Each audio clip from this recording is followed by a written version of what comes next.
Hi, everyone. I'm Deb Henneberry of the 99s Webinar Committee, and I welcome you to tonight's presentation, Art from the Air with Margot Cheel. This is the first webinar of our new pre-recorded format. This webinar is sponsored by SiriusXM, and we appreciate their support. And now I will hand things over to Glenna Blackwell, who will introduce Margot. Thanks, Deb. I'm Glenna Blackwell. As Deb mentioned, I'm from the New England Section 99s, and I'm really happy to be working with Deb to produce these really interesting, exciting 99s lecture series. This month, we're thrilled to feature Margot Cheel. Margot is a photographer, a pilot, and an arts educator. She is currently serving as our governor for the New England section and is a member of Eastern New England.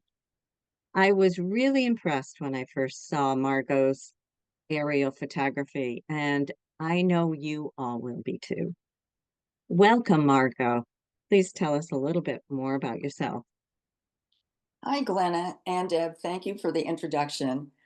Yes, I am excited to present and show all of you the incredible beauty from above that I'm able to capture with my camera. And I'm going to start with a video that was done that tells the story very well. I was on a TV program in the Boston area that's called Chronicle. That's a news magazine that's been going for over 30 years. They did an excellent job, and here it is, a short video for about 3.5 minutes. Up in the air, next on Chronicle.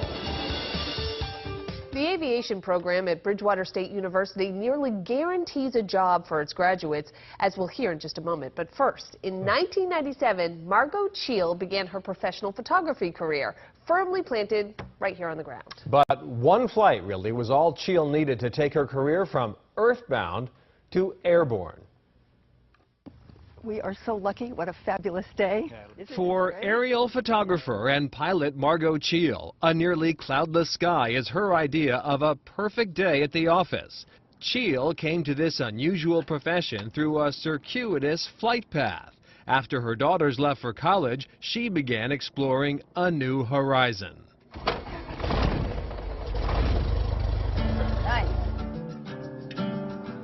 One introductory flight and Cheel was hooked. And I was exhilarated by the view that you can see from above. A totally different vista on the world and a perspective that you just don't see in your everyday life. And it's nature and it's beauty and what's happening up there and down there and around you that you don't see until you get that perspective from on high.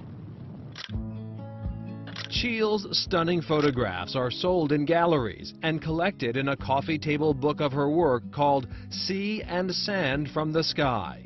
Cheel also lenses aerial pictures for real estate companies and is commissioned by private clients who want landscape portraits for all sorts of personal reasons. I find that's often what my assignments are for. A place that's really special, where it's a summer cottage that people have gone to, and it brings memories to them. Or some rock over Cohasset Harbor where somebody was engaged. All these different kinds of special meanings. In the landscapes, we connect to land, and I'm up in the air being able to record that for people. So that's a thrill. I like being able to do that. An experienced pilot, Cheel wisely lets someone else do the flying when she is clicking away. On this day, longtime collaborator Chris Heilberg of Alpha One Flight Services is piloting his Cessna 172. The pair departed Plymouth Airport to explore the ever-changing contours along Duxbury's stunning coast. So much of the photography is of the coastline. What is it about that fascinates you? There is something really interesting about the way the land meets the sea and the shorelines, which are so different in many cases. And the colors that come up are just fantastic. That, again, when you're standing on the beach, you don't really see. And then to see how rivers meander and where they go. So that's been a big fascination for me. Cheel's digital photographs have a painterly quality to them, and very often an ethereal allure as well. She says seeing the world in such a breathtaking way can't help but turn you into a bit of an environmentalist. It raises an awareness, which is one of the purposes of my doing this kind of photography as well, is to bring that awareness to people about what's going on out there in nature. And if this is something you love and this beauty is here, don't you want to do something to preserve it? And if not, then what you see today may not be here. Okay, so now what I'm going to do is I'm going to take you on a journey. This was, I love the art from the air. It's a term that the 99s coined when they did an article on me and then put me on the cover. So I feel that this really says what I was interested in and what I've developed over the time when I got my pilot's license, and then I brought my art background to it and discovered I could do art from the air. So let's begin, and let me take you on a journey to different sites that have different shapes and patterns. And as I say, it's just amazing to see how nature's patterns from above are seldom seen on the ground. And this is a scene that's, a lot of my scenes here are where I live, that's the south of the Boston area. And this is a river that runs through one of the local areas. And those straight lines are what the Army Corps of Engineers have done in order to abate a lot of the mosquitoes. They're still there today. Then this is the North River that empties out into the Atlantic Ocean. It's a fascinating, beautiful river, and I will show you in just a minute. It's a spot that's very popular and also pretty dangerous with those waves that are there. So people have to take care about how they enter and exit from this river at its mouth. So then you can see this is from the other angle where I'm over the ocean before I was over the river when I took that shot. And what was really striking to me was the erosion that you see there on the land. And they haven't been able to do much, but you definitely, from the aerial view, you definitely can see what's happening there. So this is further down on the North River. And actually the main reason initially that I started taking pictures in this area was there was a woman who requested that I do a photo of this particular part of the river. And the reason is that her daughter was getting married and she wanted to be on the North River. So she came down the river on a pontoon boat in her wedding dress and bare feet. And they swung around and they stopped at the section where those big clump of trees are on the right of this picture. And she got out and climbed up a little bit of a hill there and got married in the woods there. So I thought that was sort of a fun story to add. Then this is that river in the fall, which is just spectacular. And if you look going up to the top of the picture, that's that section that I first showed you. And it just meanders, and this was mentioned in the video. It's just beautiful. The other thing is, in the fall, this color is so striking, this cobalt blue. And when I first saw it, I was doing something else about 10 miles away in the air, and we were approaching coming back, and I went, we have to go over there. That is just incredible. And often people ask me, did you do something to make that color that way for that river? And the thing is, I haven't. That really, truly is the way it comes in the fall, and it's the angle of the light that's hitting it. And it's reflecting from the sky. And if you follow your eye and you go around the great big bend at the bottom, and then it goes off, you can see that the color then changes to almost black. So it's the position of the sun and sometimes the depth of the water and so on that can make the difference. This is another scene. This is Cohasset, where I live, south of Boston. And this is in November, just about the same time as right now, about 3:15 in the afternoon. And I came upon this. I hadn't quite expected this. It was just beautiful how the light was so low and how it came across and just picked up the yellow in all of the trees. And it made them glow.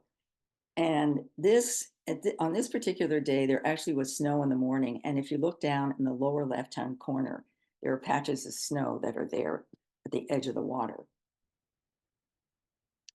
This is the next town south of me, which is called Situate.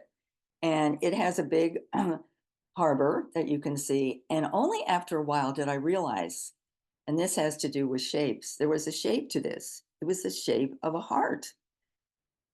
And then I started seeing other shapes. And this was one that definitely in the winter really showed up, that heart, which also was on that North River that I showed you. This is, it's a lighthouse, but it actually is a buoy. And it's only 35 feet above the high water line. But there are a lot of rocks you can kind of see that's underneath. It's in the Plymouth, Massachusetts area. And I'm just going to move this ahead. That's where, there it is. You can see it from the arrow. And below, at the bottom of this arrow, that's the Mayflower, which has been there and also has gone off to be repaired and has come back and is a great tourist section. And down below that, to the right along the shore, is the monument over the famous Plymouth Rock. So still in this area, it's interesting. This is high summer with all those boats that are there.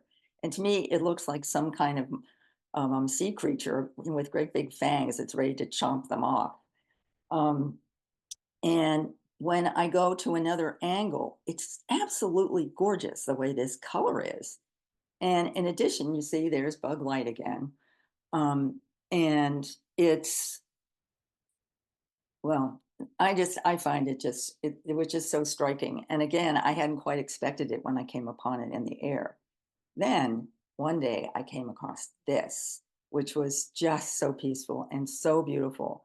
And I printed this many times and I call this scene Serenity. Nearby, also in this area, one day I was flying with a pilot and he said, you know, it's low tide. Do you want to see a sunken ship? And I said, sure. So we came up, he knew where it was and we flew over. And in the lower left of this image, you can see the shape of which is a boat. And it was from maybe 90 plus years ago. And it's still, parts of it still shows. And it's interesting. And this is where aerial photography makes a difference. If you're even in a boat, you can barely not see it. So it was fascinating. It was fascinating to learn. And later I found that there was another one nearby. So they didn't make it, but it makes for a beautiful photo. So with low tide, you can see certain things. And this actually, again, was, I came upon this by coincidence. I was going out to do a photo of someone's home that was on the bay of Plymouth. And the tide had changed faster than I thought. It was really low tide. It was practically mud in front of this person's house. And I said, this isn't going to work. So we turned around and we were heading back. And as we flew over the bay, I went, ooh, look at that. So all of these shapes that really, when it's high tide, you don't see. So I thought it was fascinating. It looked like a tree. And I learned that all those little black marks down there are oyster beds, and which is a very big business in the area. This is Mine at Light, which is it's way off the coast, and it was built a number of years ago in the 1800s because there's so many rocks there, and it needed not to be on the shore, but to be further out there. It's opposite Cohasset in Situate, Mass.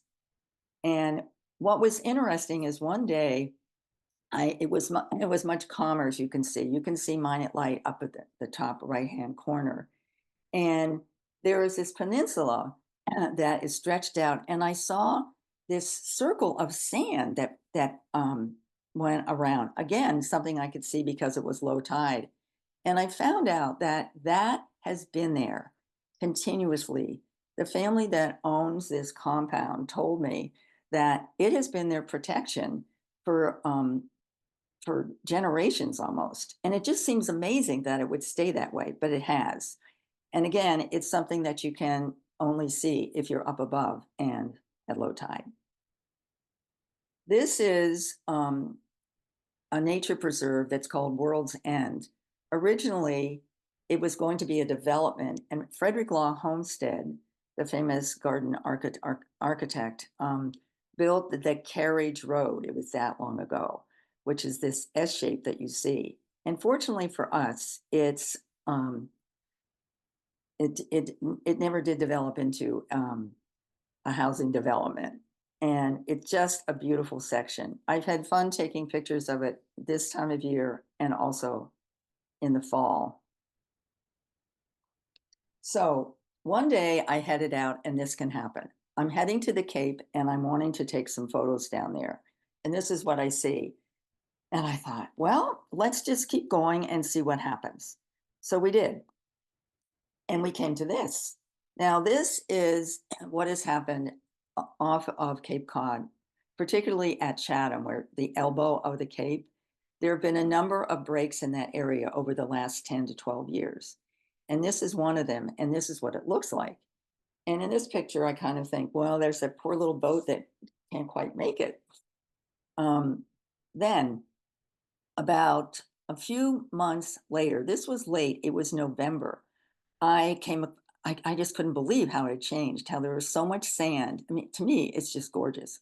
I know to fishermen and boat people, that's not what they like. But aesthetically, it is just gorgeous what nature can do. The other thing was, if you look closely, you can see a little red dot. That actually is a windsurfer who was out there having a ball. And I got some close-ups too of this particular person. It was just beautiful. Then I want you to look at this. So this was in 2018. And I recently, this year in 2024, almost exactly the same time of year, I was there and I took the photo of that same area. And this is what it looks like. Just incredible how it comes back. And the sandbar was healed and put together again.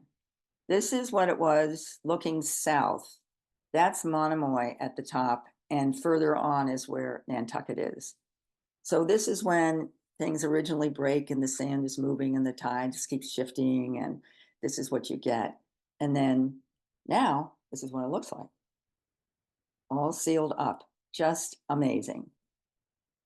So this photo is actually on the cover of my book that I'll talk about in a minute. And this is in Cape Cod Bay, where it can be quite low and sand can show up, but it isn't as dramatic in terms of how things change in this part, as opposed to out on Cape Cod National Seashore, where you saw all those changes, and right at the edge of the Atlantic Ocean. So in that area, this is kind of funny. I've had people look at this photo and say, what beautiful clouds those are. And then they look and they go, oh, wait a minute, aren't those two people standing there? And we said, yeah, they're not on clouds, they're on the sand. And it's just interesting how it's so low tide that you can walk out to these places. And it's really fun to see it from above. This is that same area in Cape Cod Bay. This is the big blue section that curves to the left. That is the entrance to Barnstable Harbor. And here it is again. You can see it more coming into the harbor. And now, the land that is at the top, that stretches at the top of this photo and stretches all the way across, that actually is the part that's heading north of Cape Cod Bay. And this arrow, look at that. That actually is an island that has quite a history that I'll tell you about. In the 1800s, it was a fisherman's colony where they lived and they fished out of there, and they built a school. They even built a lighthouse, and it was quite prosperous. The thing was, it was very fragile and erosion started happening. And the rumor is that even animals that were there started eating the vegetation, and that didn't help, to the point where it became this. And everyone had to move eventually. It was, I mean, slowly, some farmers, or rather fishermen, maybe there were a few farmers there, but this isn't going to work. And so they would dismantle their homes and then take them across and rebuild their homes on the Cape Cod solid land. And so they said that it was about 1942 when the last high tide came and actually took it. And so this is what it looks like. And this is low tide, so that you can see there's nobody that could live there, and a little bit of remnants of like a stone wall, and it might even be the lighthouse that's there at the base. Very interesting. So, and it's called Billings Gate. It used to be Billings Gate Island. Now it's Billings Gate Shoal. So a number of times I've gone out to schools and other venues to present my aerial photography and to talk particularly to young girls about aviation. And this was a time when I was actually at an Apple store in Boston. And this young girl was just amazing. She was homeschooled, that was her mom there, and she had more questions. It was just fascinating. It was wonderful. This was another time that was at the New England Air Museum, when there's a special day that is called Women Take Flight. And these young girls came, and as you can see, they were pretty excited, and they drew airplanes, and they're standing in front of Amelia Earhart, our first president of the 99s. Another time, this was at an air show that was at Chatham, Massachusetts, on the Cape. And I love this little girl. It's like, they're never too young to start introducing them to flying. It was very cute. And in this picture, you'll see it says ARC, that's Air Race Classic. And the arrow points to the three of us that were in the Air Race Classic together. So on the left is Olga Mitchell, myself, and Mary Bild. And we flew in in Olga's plane. And I'll take you on a little bit of a journey for that Air Race Classic. It's 5 days, it's a race, and it started in Pasco, Washington. This was such a different scene compared to our East Coast area. And in particular was this. This was Logan, Utah, and we were to fly. We landed there, and then the next day we were flying out of there. And it was, oh my heavens. So we did. And I took this picture thinking, oh my heavens, how close are we going to be to this ridge? But it works, and we made it. And also interesting, along the way, there was a huge storm, as you can see. We didn't have to go through it. We were by it, near it, but it didn't affect us. The terminus was in Fayetteville, Arkansas, and it was near there where this happened. And we did land, we made it. I wanted to just for a couple minutes show you a different part of the world. This is Florida. One day I took a flight out of Key West, and there was a very experienced pilot who was very familiar with the area. So he took me to places that normally people don't go to. And one of them was, he said, I want you to see this lighthouse. And it was like, that just looks so fragile. It's like, how can that even be there? But apparently it is. And then what was interesting was to see this. So this was because it's so shallow in this area, this was a clump of land that obviously in some kind of wind was ripped away from its source, and it made this path. And I love this because you really couldn't see this except when you're up above. And also, this was interesting. This was a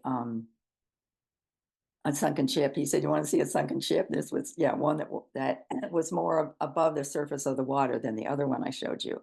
and the birds have made it their home. It was just so interesting to see how this kind of developed, and it's there.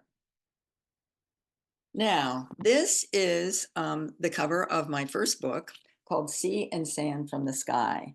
And this is truly where the art from the air came from. I enjoyed so much of being able to present and put this book together.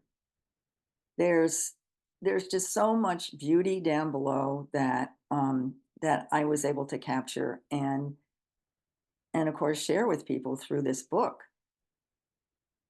This also is in the Chatham area, where the sand and the sea just changes constantly, and it's just so fascinating. And if you're standing, you know, on the land or on the beach, you don't get this perspective. So this is what's special about aerial photography. This was similar to that photo that I showed you before about the changes. And this quote was from the, oh, sorry. This is from the astronaut Edgar Mitchell, who was with the Apollo 14 mission. And I had the good fortune of actually meeting him in person at his home in Florida. And I wanted to check with him to see if this was his quote, if it would be okay. And when I met him, he was just delightful. And he said, of course you can use this. We need to make the world safe for creativity and intuition, for it is creativity and intuition that will make the world safe for us. One of the things, his home was full of so much memorabilia and photos of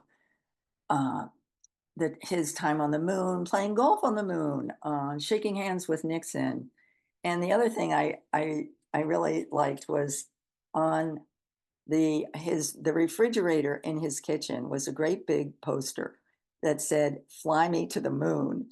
And I mean, what astronaut has that? And he said, my daughter gave that to me. So I said, well, that's appropriate.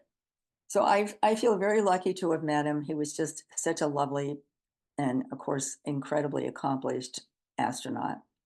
And only a couple of years later, he passed away. So here's the book. And one of the things I've said about my books is that they can be for all ages. And this little fellow, who happens to be my grandson, decided to put his foot in it, but that was okay. And later he saw different things in the book and was pointing them out. He said, those are mountains. And I said, of course, it's what you see. And others, this was at that New England Air Museum, and these girls were interested in what this was all about. Now, this particular picture is the one that really made a difference for me. At one of my shows, I had this up, and I think it was a boy who was about 6 or 7, and he turns to his mom and says, "Hey, Mom, look, I think there's a teddy bear there."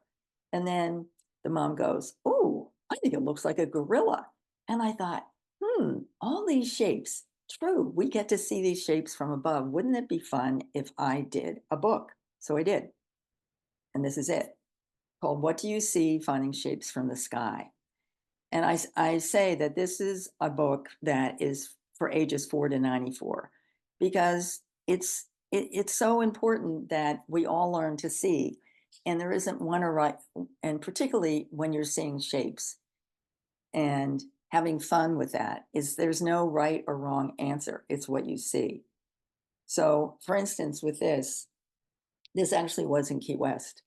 I've had kids say, well, it looks like a man.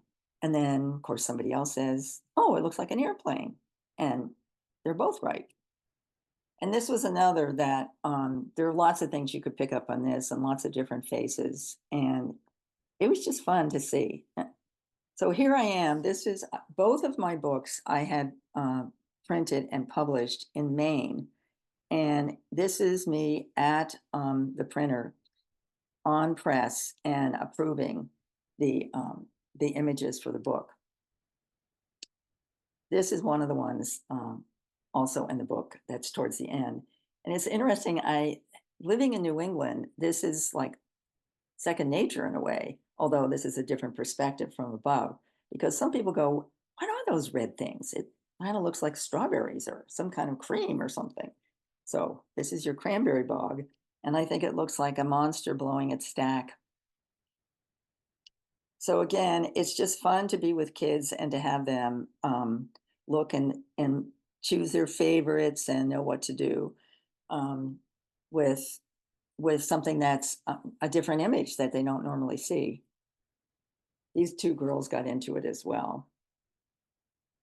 This is my latest book that came out this fall, 2024, and it's called The Pumpkin Patch, and it is, it's a service project. The Pumpkin Patch has been designed for 20 years with different designs.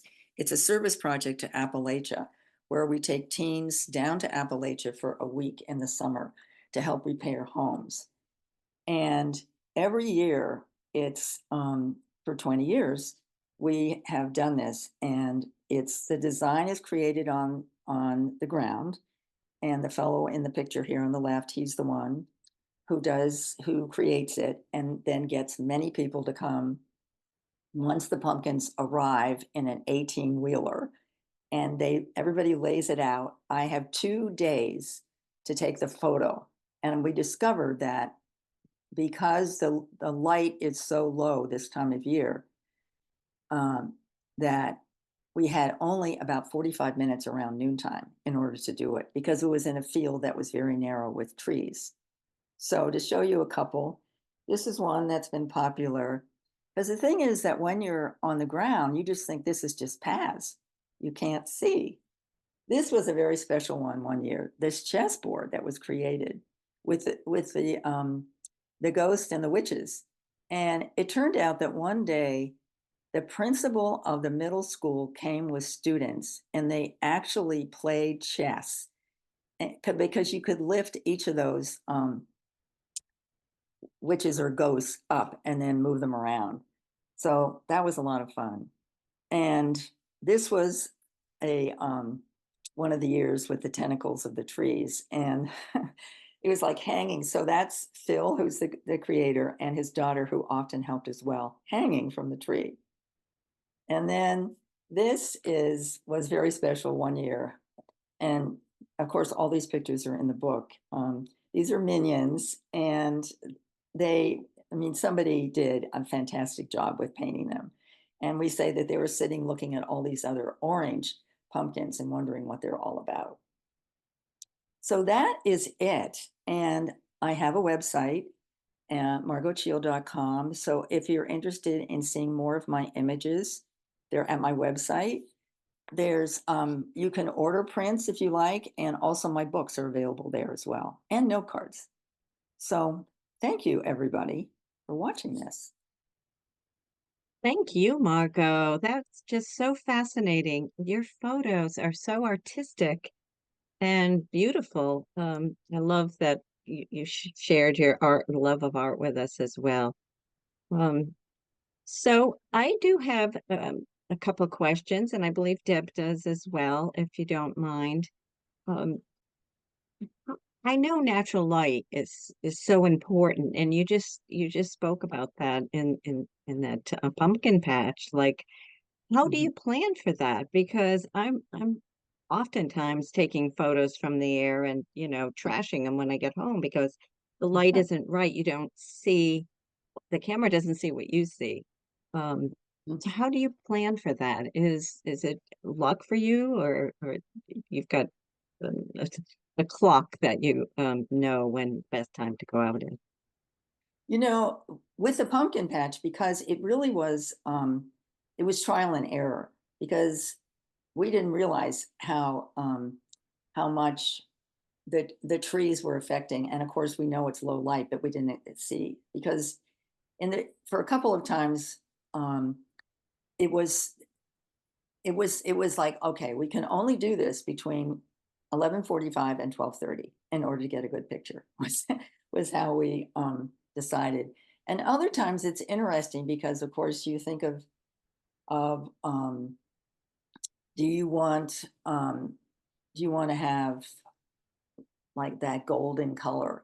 Well, like that picture that I showed of Cohasset Common, that really was like golden hour at 3:15 in November. So you have to consider that. The other thing, actually, in many cases, it's surprising. It's counterintuitive in a way compared to photography on the ground. You need more light because you don't, that's all you get is what nature gives you up there. So I remember going when I first started doing this and trying to do someone's home, and it was like 4 in the afternoon, and it might have been September, and that shouldn't have been that dark, but it was too dark. It was too dark, and there was nothing, even Photoshop couldn't really change it. So I learned that actually it's more the middle of the day, which is the best for aerial photography. And the other is like, sometimes I wanted to do sunsets, and it's just chance because you don't know. You don't know if there's going to be cloud. You don't know if you get up there, if it's actually going to give you what you think it's gonna. So it's, you plan, but also you have to be ready for something else. Sometimes it's something good. So I have a question, Margot. I was so awestruck by these pictures. But a lot of them take place in the northeast part of the United States, and we have viewers and 99's members all over the world. And so you've kind of touched a little bit on your selection process, and you spoke about how different things look from the air versus on the ground. But do you have any overall tips for people who would like to select some locations in their area to photograph from the air? I think you want to think about color. In other words, is it a colorful time of year like the fall? And because summer often, it may be beautiful on the ground, but you can get up there in the air and it's all hazy. It's because of the heat that's rising. So probably the best time of year, as far as I'm concerned, is the fall, September and October, even early November. In New England, anyway, the ground is pretty boring when you're in, and I mean, occasionally you might have snow, but even that you have to have enough snow. Otherwise, it looks like all pocked, and it's not even. And again, that's more of the view from above, whereas maybe on the ground it looks okay, but from above you're looking down at it, and there's kind of lots of blotchy holes. So it's I would choose areas where I think having movement in your picture makes a big difference too. So rivers, shorelines, coastlines. Of course, there are lots of architectural lines too that buildings or grids or whatever offer too. So I think the thing is to look around on the ground and just imagine, what might it be like? Or even if you're up there flying and you don't have a camera with you at that time, it's just to make note of it and saying, ooh, that might make a great picture. Or snap something really quick and maybe later go with a bigger camera. Well, Margot, photography is really important to me too. I love taking pictures, and I'm wondering if you wouldn't mind sharing what your equipment is that you use. I'm curious to know that. So over the years, I have always used a Canon SLR camera, different ones. And it's interesting because I learned that it isn't, even though things are at quite a distance, because as you know, you can fly at 500 feet over water and over unpopulated areas, and it has to be 1,000 feet over populated areas. And so I remember one time going up with a long lens of 200, and I found that because I opened the window, this is usually in a Cessna 172, I open the window and then lean out a bit to take the photo. And I found that, of course, it's that lens is kind of heavy, and the wind and the movement of the plane made more of a shake. And I'm not bracketing, I prefer to hold it. So I found that actually a lens that was like 135 up to 135 was really sufficient. And I also, the co-pilot who would be with me they would be helpful because I would get them to see what I saw, and then we work that together. I have one more question, just because you have so many stunning photographs that you've shared with us. But do you have any other locations that are on your to-do list or bucket list that you would like to photograph? One place that I really want to go to sometime is Iceland, and to photograph from there. I've seen some pictures and it just looks fascinating. So that's number one. I have done some photographs on the West Coast, the Cascades, and in Washington State and down into Oregon. And I'd like to do more there as well. So it's nature that I'm after. Because there's a lot of it around, despite all the development in so many places too. Margot, give us your website address again, and that you have prints available, and is that where we can purchase your books? Yes. So it's Okay. my name, margotcheel.com. And you can purchase prints directly from there. You you can also, my books are also on there as well. And you can order directly through my website for that as well. So Thank you for all the info. Deb, do you have anything else that you're curious about, or? Well, I will be ordering prints, but no, Yeah. nothing else for me. Thank you so much, Margot. This was certainly one of the most beautiful webinars we've ever had. thank you. Thanks to both of you. It was fun to do this. Oh, and I just want to, before we close, I just want to remind everyone that all these lecture series and past webinars are available on the 99's YouTube channel, as well as the 99's website under resources. So please look often at your own country, time, date, and stamp. So thank you for joining us again, Margot, and we will see you next month. Thanks to both of you too. Good night, everyone. Good night. I run my show, steel in my veins, I'm built to go.